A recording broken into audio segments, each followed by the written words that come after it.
আসসালামু আলাইকুম। আপনারা যারা এসএসসি পরীক্ষাতে ১ বা ২ সাবজেক্ট ফেল করছেন তাদের জন্য গুড নিউজ আছে। আপনারা আজকে থেকে অর্থাৎ ১১/৭/২০২৫ তারিখ থেকে আগামী ১৭/৭/২০২৫ তারিখ পর্যন্ত আপনারা বোর্ড চ্যালেঞ্জ করতে পারবেন। তো আপনারা আপনাদের হাতে থাকা মোবাইল ফোনটি দিয়ে কিন্তু এই কাজটি করতে পারবেন। তো কিভাবে করবেন প্রসেসটি আমি দেখিয়ে দিচ্ছি। তার আগে যদি চ্যানেলে নতুন হয়ে থাকেন অবশ্যই চ্যানেলটি সাবস্ক্রাইব করে যাবেন এবং পাশে থাকা লাইক বাটনে একটি লাইক দিয়ে যাবেন। তো আরেকটি কথা আপনারা যাদের কনফিডেন্স আছে যে আপনারা বোর্ড চ্যালেঞ্জ করলে আপনাদের রেজাল্টটি ভালো আসবে, তারাই শুধু এই আবেদনটি করতে পারেন। তো চলুন কথা বাড়াচ্ছি না। আমি ফুল প্রসেসটা দেখিয়ে দিচ্ছি স্ক্রিনে কিভাবে আপনারা এই বোর্ড চ্যালেঞ্জটি করবেন। তো আপনারা স্ক্রিনে দেখতে পাচ্ছেন যে একটি নোটিশ মাধ্যমিক, উচ্চ মাধ্যমিক শিক্ষা বোর্ড ঢাকা এসএসসি পরীক্ষা ২০২৫ এর ফল পুনর্নিরীক্ষণের নিয়মাবলী আবেদন করার সময় ১১/৭/২৫ থেকে ১৭/৭/২৫ পর্যন্ত।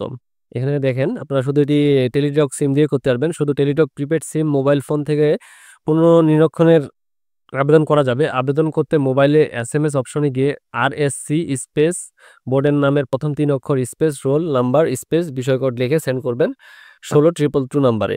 অর্থাৎ এখানে আপনারা উদাহরণস্বরূপ দেখতে পাচ্ছেন যে ধরুন যে একজনকার রোল নাম্বার 1, 2, 3, 4, 5, 6 আপনারা মেসেজ অপশনে গিয়ে দেখবেন প্রথমে আরএসি তারপর স্পেস দিবেন। তারপরে ধরুন যে ঢাকা বোর্ড ডিএইচএ আপনাদের দিনাজপুর রোডে ডিআইএন দিবেন।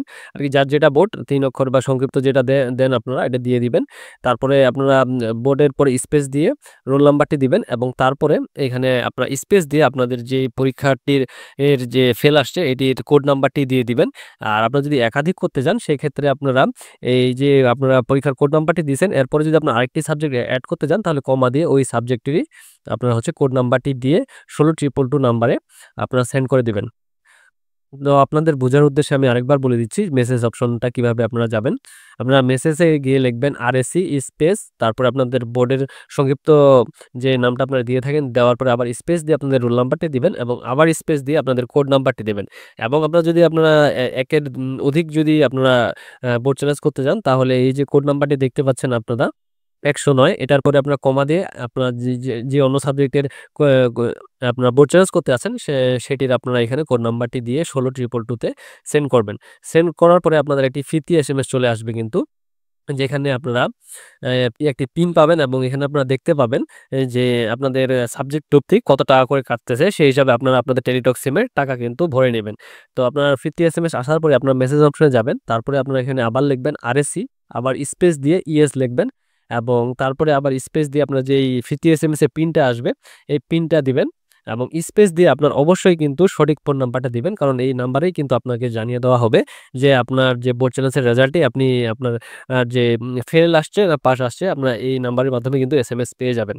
তো এটা আমি আবার বলে দিচ্ছি যখন ফিরতি এসএমএসটি আসবে তখন আপনারা মেসেজ অপশনে আবার গিয়ে আরএসসি লিখে স্পেস দিয়ে আবার ইয়েস দিবেন। তারপরে স্পেস দিয়ে আপনার পিন নাম্বারটি দিবেন যে ফিরতি এসএমএসটার যে পিন নাম্বারটি আসবে এবং তারপরে আবার আপনার স্পেস দিয়ে আপনাদের সঠিক কন্টাক্ট নাম্বারটি দিবেন। তারপরে আপনার T42 তে সেন্ড করবেন। তো আশা করি আপনারা বুঝতে পারছেন যে কিভাবে আপনাদের হাতে থাকা মোবাইল ফোনটি দিয়ে আপনারাও ঘরে বসে আপনাদের বোর্ড চ্যালেঞ্জটি করতে পারবেন। ভিডিওটি ভালো লাগলে অবশ্যই চ্যানেলটি সাবস্ক্রাইব করে দেবেন। আসসালামু আলাইকুম।